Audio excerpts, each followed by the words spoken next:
पंच होय ब्रह्मार्पण श्रीराम दर्शने अतिश्रेष्ठ। सुंदर अशा प्रकारचं भावार्थ रामायणातील सुंदर कांडातील 41वा अध्याय सुरुवात झालेला आहे। सुरुवातीला गणेशाचं वंदन करू, गुरुवरांच्या चरणी नतमस्तक होऊन सर्व श्रोत्यांना विनंती करून कथेला प्रारंभ पूर्वी झालेला कथेचं अनुसंधान अशा प्रकारे आहे।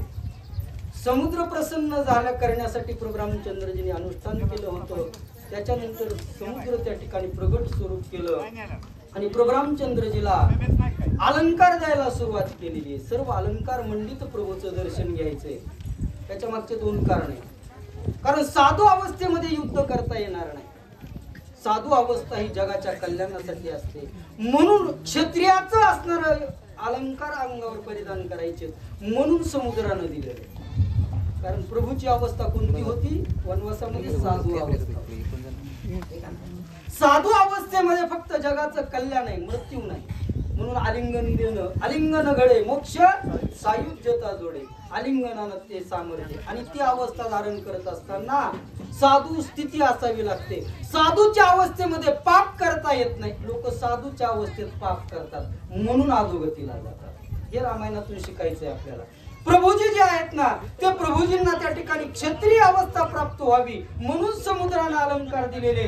आणि याच्यानंतर ग्रंथकर्ते नाथांनी वर्णन केलेले, ज्यावेळेस प्रभूनं पूर्ण अलंकार परिधान केले आणि प्रभूचं दर्शन झालं, त्यावेळेस अहम कुहम आणि स्वम ही त्रिपुटी नष्ट झाली।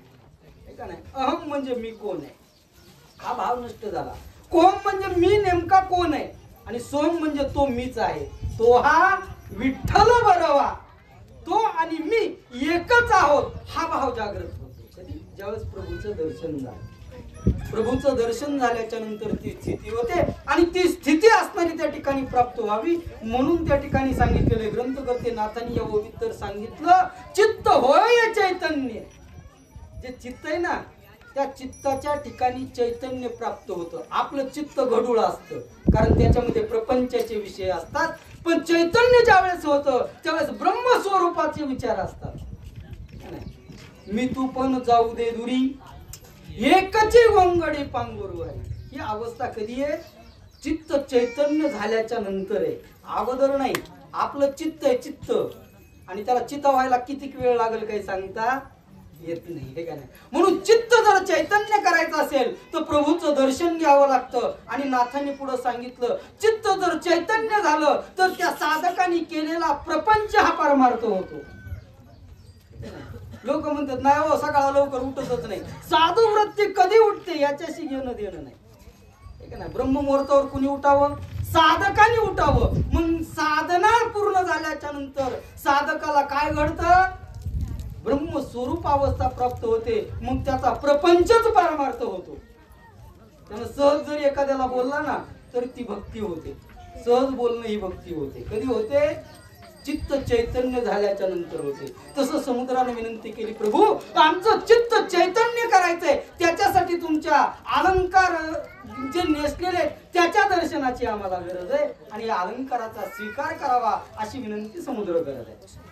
सिंधू सुग्रीवाणी वानरा अवघे करोणी जय जयकार, भावे पार्थिला रामचंद्र कृपे रघुवीर तुष्टला।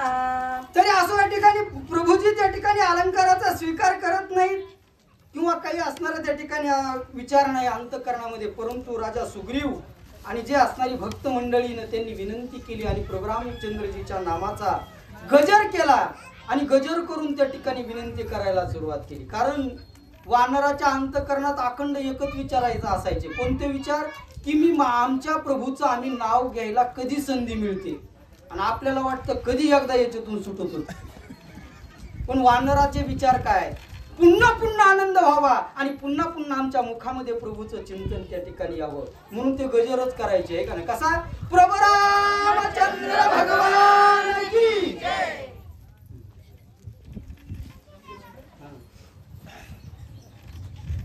ऐकोनिया रघुनंदना सोय झाला सुप्रसन्न, मुनी वेषण त्यागार्थ फोडुनिया वल्क वल्कलांबर, श्रीराम वेशी पितांबर।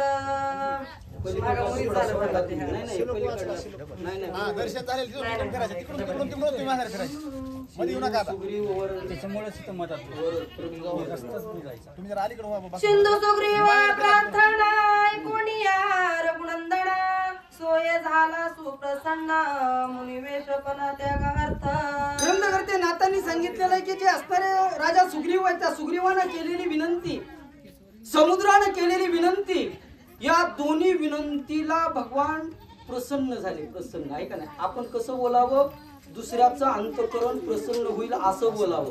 पण आपलं बोलणंच असं असतंय महाराज, सहज जरी बोललो तरी दुसऱ्याला राग येतो.